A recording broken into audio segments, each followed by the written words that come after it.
ಓಂ ಸದ್ಗುರುನಾಥ ಶರಣಂ ಜಯ ಜಯ. ಓಂ ಸಚ್ಚಿದಾನಂದ ಶರಣಂ ಜಯ ಜಯ. ಎಲ್ಲರಿಗೂ ನನ್ನ ನಮಸ್ಕಾರಗಳು. ಜ್ಞಾನೇಶ್ವರಿ ಗೀತಾಮೃತ.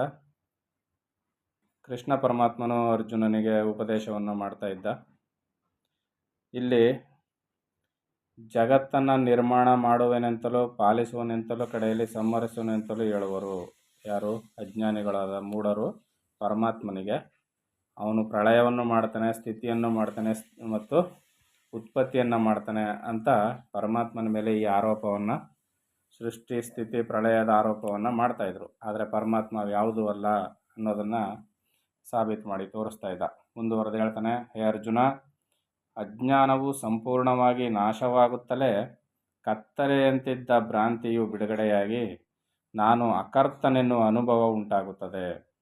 ಯಾವಾಗ ಅಜ್ಞಾನ ಸಂಪೂರ್ಣ ನಾಶವಾಗುತ್ತೋ ಆಗ ಕತ್ತಲೆಯಂತಿದ್ದ ಭ್ರಾಂತಿ ಬಿಡುಗಡೆ ಆಗುತ್ತೆ.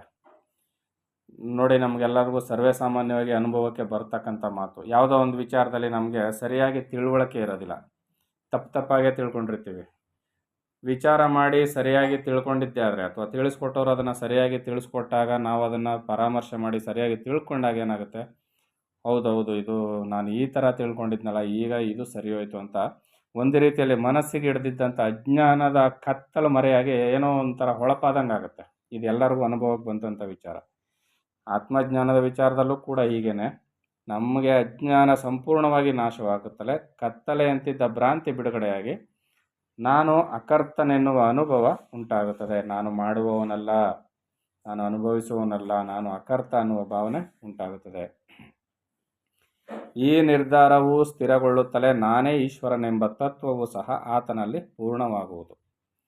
ಈ ಪ್ರಕಾರವಾಗಿ ಚಿತ್ತದಲ್ಲಿ ಜ್ಞಾನ ಪ್ರಕಾಶ ಉಂಟಾಗುತ್ತಲೇ ಭ್ರಾಂತಿಯು ನಶಿಸುವುದರಿಂದ ಈ ಲೋಕದಲ್ಲಿ ಭೇದ ಭಾವವು ಉಳಿಯಲಾರದು. ಭ್ರಾಂತಿಯ ಕಾರಣದಿಂದಾಗಿಯೇ ಇಷ್ಟೆಲ್ಲ ಭೇದ ಭಾವಗಳು, ಇಷ್ಟೆಲ್ಲ ಜಂಜಾಟಗಳು. ಈ ಸ್ಥಿತಿಯಲ್ಲಿರುವವನು ಸ್ವರೂಪಾನುಭವದಿಂದ ಜಗತ್ತೆಲ್ಲವನ್ನು ಮುಕ್ತ ಸ್ಥಿತಿಯಲ್ಲಿ ಅಂದರೆ ಆತ್ಮಸ್ವರೂಪದಲ್ಲಿ ನೋಡುವನು. ಪೂರ್ವ ದಿಕ್ಕಿನಲ್ಲಿ ಸೂರ್ಯೋದಯವಾಗುತ್ತಲೇ ಪ್ರಕಾಶವು ಸರ್ವ ದಿಕ್ಕುಗಳಲ್ಲೂ ವ್ಯಾಪಿಸುವಂತೆ ಸ್ವಾತ್ಮಜ್ಞಾನವು ಉದಯಿಸುತ್ತಲೇ ನಾನು ಬ್ರಹ್ಮವಾಗಿರುವೆನೆಂಬ ಭಾವನೆಯು ಬುದ್ಧಿಯಲ್ಲಿ ಮೂಡುವುದು. ಈ ಬುದ್ಧಿಯಲ್ಲಿ ಈ ಜ್ಞಾನ ಬರಬೇಕಾದ್ರೆ ಬಹಳ ಕಷ್ಟ. ಮಾತಿಗೇನೋ ಸುಲಭ ಇದೆ ಎಲ್ಲ, ಹೌದು ಹೌದು ಅಂತ. ಆದರೆ ಬುದ್ಧಿಯಲ್ಲಿ ಈ ಆತ್ಮಜ್ಞಾನ ಉಂಟಾಗಬೇಕಾದ್ರೆ ಬುದ್ಧಿ ಒಳಪಾಗಬೇಕು, ಅಂತಃಕರಣ ಶುದ್ಧವಾಗಬೇಕು. ಮನ ಬುದ್ಧಿ ಚಿತ್ತ ಅಹಂಕಾರ ಅಂತ ಏನು ಅಂತಃಕರಣವನ್ನು ಕರಿತೀವಲ್ಲ, ಅಂತಃಕರಣ ಶುದ್ಧವಾಗಬೇಕು. ಶುದ್ಧವಾಗಬೇಕಾದ್ರೆ ಅದಕ್ಕೆ ಅದರದೇ ಆದಂಥ ಸಾಧನೆಗಳುಂಟು. ಆ ಸಾಧನೆಯನ್ನು ಖಂಡಿತವಾಗಿ ಮಾಡಿಯೇ ತೀರಬೇಕು, ಇಲ್ಲಾಂದರೆ ಅದು ಸಾಧ್ಯ ಆಗೋದಿಲ್ಲ. ನಿಷ್ಕಾಮ ಕರ್ಮವನ್ನು ಮಾಡಬೇಕು, ಕುಂಭಕ ಪ್ರಾಣಾಯಾಮವನ್ನು ಮಾಡಬೇಕು, ಮಂತ್ರದ ಧ್ಯಾನವನ್ನು ಮಾಡಬೇಕು ಏಕಚಿತ್ತದಿಂದ. ನಾನೇ ಪರಮಾತ್ಮನೆಂಬ ಅರ್ಥವನ್ನು ಕೊಡ್ತಕ್ಕಂಥ ಶಿವೋಹಂ ಸೋಹಂ ಮಂತ್ರ ಜಪವನ್ನು ಸಾಧನೆ ಮಾಡಬೇಕು. ಮತ್ತು ಚೆನ್ನಾಗಿ ವಿಚಾರವನ್ನು ತಿಳಿದಂಥ ಜ್ಞಾನಿಗಳಿಂದ ವಿಚಾರವನ್ನು ತಿಳಿದು ವಿಮರ್ಶೆ ಮಾಡಿ ನೋಡಿ, ವಿಚಾರ ಮಾಡಿ ನೋಡಿ ಎಲ್ಲವನ್ನು ಪರಾಮರ್ಶಿಸಬೇಕು. ಆಗ ಮಾತ್ರ ಅವು ಸಾಧ್ಯ ಆಗುತ್ತೆ. ಯಾವನು ಅಹೋರಾತ್ರಿಯಲ್ಲೆಲ್ಲ ಬ್ರಹ್ಮಸ್ವರೂಪದಲ್ಲಿ ತನ್ಮಯನಾಗಿರುವನೋ ಆತನನ್ನು ವರಿಸುವುದಕ್ಕಾಗಿಯೇ ಜ್ಞಾನವೇ ಹುಡುಕುತ್ತಾ ಬರುವಳು. ಹಗಲಿರುಳು ಪರಮಾತ್ಮನ ಸ್ವರೂಪವನ್ನು ಯಾರು ಚಿಂತಿಸ್ತಾ ಇರ್ತಾರೋ ಅಂಥವನನ್ನು ಜ್ಞಾನವೇ ಹುಡುಕಿಕೊಂಡು ಬರುತ್ತಂತೆ. ನಾವು ಜ್ಞಾನಕ್ಕಾಗಿ ಹುಡುಕಬೇಕಾದ ಅವಶ್ಯಕತೆ ಇಲ್ಲ. ನಾವು ಮಾಡಬೇಕಾಗಿರೋ ಉದ್ಯೋಗ ಏನು? ನಾವು ಅಹೋರಾತ್ರಿಗಳಲ್ಲಿ ಪರಮಾತ್ಮನ ಸ್ವರೂಪವನ್ನು ನಾವು ಚಿಂತಿಸಬೇಕು. ಇಂತಹ ಜ್ಞಾನಿಯ ಸ್ಥಿತಿಯನ್ನು ಬಾಯಿಂದ ವರ್ಣಿಸುವುದಾದರೂ ಹೇಗೆ? ನಾನು ಸರ್ವವ್ಯಾಪಿ ಎನ್ನುವ ಜ್ಞಾನವು ಸ್ಥಿರವಾಗಿರುವುದರಿಂದ ಆತನನ್ನು ಸಮದೃಷ್ಟಿಯುಳ್ಳವನೆಂದು ತಿಳಿಯಬೇಕು. ನಾನು ಸರ್ವವ್ಯಾಪಕನು ಅಂತ ಯಾವ ಜ್ಞಾನಿ ತಿಳ್ಕೊಳ್ತಾನೋ ಅವನು ಸಮದೃಷ್ಟಿ ಉಳ್ಳವನು, ಯಾರಲ್ಲಿಯೂ ಭೇದ ಭಾವವನ್ನು ಮಾಡೋದಿಲ್ಲ. ಯಾಕಂದರೆ ಎಲ್ಲೆಲ್ಲಿಯೂ ನಾನೇ ಇದ್ದೀನಿ ಅಂತ ಅಂದಮೇಲೆ ಇನ್ನು ಭೇದ ಎಲ್ಲಿಂದ ಮಾಡ್ತಾನೆ? ನನ್ನ ಕೈಗೆ ಭೇದ ಮಾಡೋದು, ಕಾಲಕ್ಕೆ ಭೇದ ಮಾಡೋದು, ತಲೆಗೆ ಭೇದ ಮಾಡೋದು ಎಲ್ಲಾದರೂ ಉಂಟಾ? ನಮ್ಮ ಶರೀರದಲ್ಲಿ ನಾವು ಈ ಕೈಗೊಂದು ಈ ಕೈಗೊಂದು ಮಾಡ್ತೀವ, ಈ ಕಾಲಿಗೊಂದು ಮಾಡ್ತೀವ? ಇಲ್ಲ. ಅದೇ ರೀತಿಯಲ್ಲಿ ಇಡೀ ಜಗತ್ತು ಸೃಷ್ಟಿ ಎಲ್ಲವೂ ನಾನೇ ಆಗಿದ್ದೀನಿ ಅಂತ ತಿಳ್ಕೊಂಡಾಗ ಯಾವುದ್ರ ಮೇಲೆ ಏನು ಭೇದ ಮಾಡಲಿಕ್ಕೆ ಸಾಧ್ಯ ಆಗುತ್ತೆ? ಇದು ವಿಶಾಲವಾದ ಆ ಜ್ಞಾನ ವಿಶಾಲತೆಯನ್ನು ಪಡ್ಕೊಂಡಾಗ ಇದು ಈ ರೀತಿಯಲ್ಲಿ ಆಗುತ್ತೆ. ಅವನು ಸಮದೃಷ್ಟಿಯುಳ್ಳವನಾಗ್ತಾನೆ. ಆತನಿಗೆ ಬ್ರಹ್ಮಸ್ವರೂಪವು ಪ್ರಾಪ್ತವಾಗುವುದರಿಂದ ವಿಶ್ವವೆಲ್ಲವನ್ನು ತನ್ನಂತೆಯೇ ತಿಳಿಯುತ್ತಾ ಜ್ಞಾನಾಕಾರ ಸ್ಥಿತಿಯಲ್ಲಿ ಇರುವನು. ಇದರಲ್ಲಿರುವ ಆಶ್ಚರ್ಯವಾದರೂ ಏನು?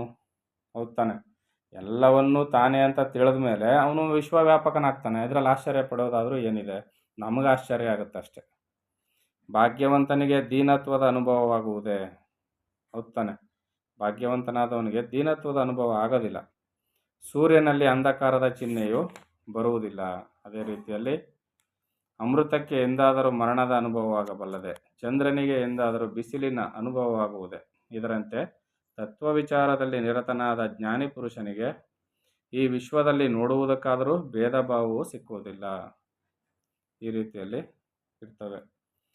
ಇನ್ನು ಇಂಥವನಲ್ಲಿ ಆನೆ, ಸೊಳ್ಳೆ, ಅಂತ್ಯಜ, ಬ್ರಾಹ್ಮಣ, ನನ್ನವನು, ಬೇರೆಯವನು ಎಂಬ ಭೇದ ಭಾವನೆಗಳು ಇರುವುದಾದರೂ ಎಲ್ಲಿಂದ? ಅಲ್ಪಜ್ಞಾನವುಳ್ಳವರು ನಾವುಗಳು ಮಾತ್ರ ಈ ರೀತಿಯಲ್ಲಿ ಎಲ್ಲವನ್ನು ಬೇರೆ ಬೇರೆಯಾಗಿ ನೋಡ್ತೀವಿ. ಅಷ್ಟೆಲ್ಲ ಯಾಕೆ, ಮಾನವ ಕುಲದಲ್ಲಿಯೇ ನಾನಾ ರೀತಿಯಲ್ಲಿ ವಿಂಗಡಣೆ ಮಾಡಿ ನೋಡುವಂಥ ದುರ್ಬುದ್ಧಿ ನಮ್ಮೊಳಗೆ ಅಜ್ಞಾನದ ಬುದ್ಧಿ ಆವರಿಸ್ಕೊಂಡಿದೆ. ಆದರೆ ಜ್ಞಾನಿಯಾದವನು ಮಾನವ ಕುಲ ಒಂದೇ ಅಲ್ಲ, ಸಕಲ ಜೀವರಾಶಿಗಳನ್ನು ತನ್ನಂತೆ ತಿಳಿತಾನೆ. ಅವನು ಜ್ಞಾನಿ. ಅದನ್ನಿಲ್ಲಿ ಹೇಳ್ತಾ ಇರೋದು.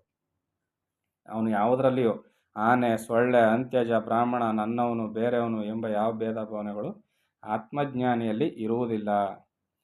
ನಾಯಿಯು ಕೀಳೆಂಬುದಾಗಲಿ, ಗೋವು ಉತ್ತಮವೆಂಬುದಾಗಲಿ, ಆತನು ನೀಚನು, ಈತನು ಉತ್ಕೃಷ್ಟನೆಂಬುದಾಗಲಿ ಯಾವ ಭೇದದ ಕಲ್ಪನೆಗಳು ಬರುವುದಾದರೂ ಎಲ್ಲಿಂದ? ಎಚ್ಚರದಲ್ಲಿ ಸ್ವಪ್ನವಿರದಂತೆ. ಎಚ್ಚರದಲ್ಲಿ ಸ್ವಪ್ನ ಎಲ್ಲಿರ್ತದೆ? ಹಗಲೊತ್ತಲ್ಲಿ ಕನಸಲ್ಲಿರ್ತದೆ. ಎಚ್ಚರವಾಗಿ ಜಾಗೃತವಾಗಿರ್ತೀವಿ.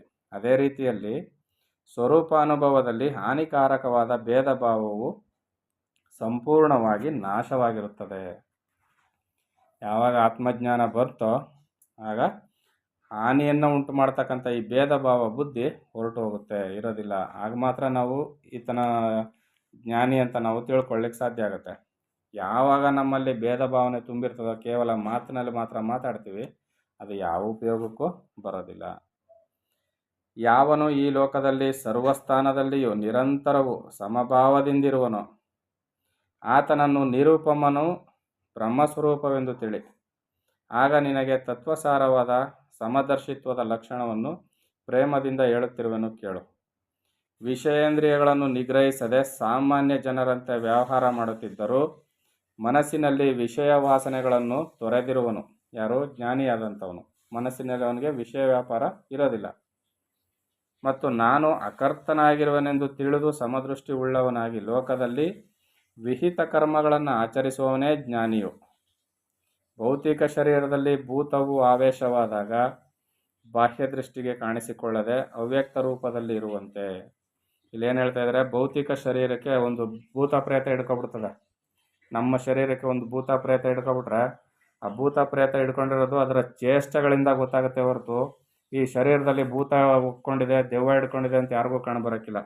ಹಂಗೆ ಗಾಳಿಯು ಬೀಸುವಾಗ ನೀರಿನಲ್ಲಿ ಉಂಟಾಗುವ ಚಲನೆಯನ್ನು ನೋಡಿ ಜನರು ಅದಕ್ಕೆ ಅಲೆ ಎಂಬ ಹೆಸರಿಡುವಂತೆ, ಇದೇ ಥರ ಗಾಳಿ ಬೀಸಿದಾಗ ನೀರಿನಲ್ಲಿ ಅದರ ಏರಿಳಿತವನ್ನು ಕಂಡು ಅದಕ್ಕೆ ಅಲೆ ಅಂತ ಹೆಸರಿಡುವಂತೆ, ಮನಸ್ಸು ಸಮದರ್ಶಿತ್ವವನ್ನು ತಾಳಿದಾಗ ದೇಹಿ ಎಂಬ ಹೆಸರಿನಿಂದ ಕರೆದರೂ ಕೇವಲ ಪರಬ್ರಹ್ಮವೇ ಆಗಿರುತ್ತಾನೆ. ಮನಸ್ಸು ಸಮದರ್ಶಿತ್ವವನ್ನು ತಾಳಿದಾಗ ದೇಹಿ ಅಂತ ಹೆಸರಿನಿಂದ ಕರೆದರೂ ಕೂಡ ಕೇವಲ ಪರಬ್ರಹ್ಮವೇ ಆಗಿರ್ತಾನೆ. ಅನಂತರ ಶ್ರೀಕೃಷ್ಣನು ಪ್ರೇಮಾವೇಶದಿಂದ ನಸುನಗುತ್ತಾ ನಿನಗೆ ಆ ಮಹಾಪುರುಷರ ಲಕ್ಷಣವನ್ನು ಸಂಕ್ಷೇಪದಿಂದ ತಿಳಿಸುವೆನು ಕೇಳು ಎಂದನು. ಅಂಥ ಮಹಾಪುರುಷರ ಲಕ್ಷಣವನ್ನು ನಿನಗೆ ಇನ್ನೊಂದು ಸ್ವಲ್ಪ ಹೇಳ್ತೀನಿ ಕೇಳು ಅರ್ಜುನ ಅಂತ ಇಲ್ಲಿ ಕೃಷ್ಣನು ಹೇಳ್ತಾ ಇದ್ದಾನೆ. ಏನೇನು ಹೇಳ್ತಾನೆ ಅಂತ ಮುಂದಿನ ಆಡಿಯೋದಲ್ಲಿ ನೋಡೋಣ. ಎಲ್ಲರಿಗೂ ಒಳ್ಳೆಯದಾಗಲಿ. ಓಂ ಸದ್ಗುರುನಾಥ ಶರಣಂ ಜಯ ಜಯ. ಓಂ ಸಚ್ಚಿದಾನಂದ ಶರಣಂ ಜಯ ಜಯ. ಹರಿ ಓಂ ತತ್ಸತ್. ಹರಿ ಓಂ ತತ್ಸತ್. ಹರಿ ಓಂ ತತ್ಸತ್.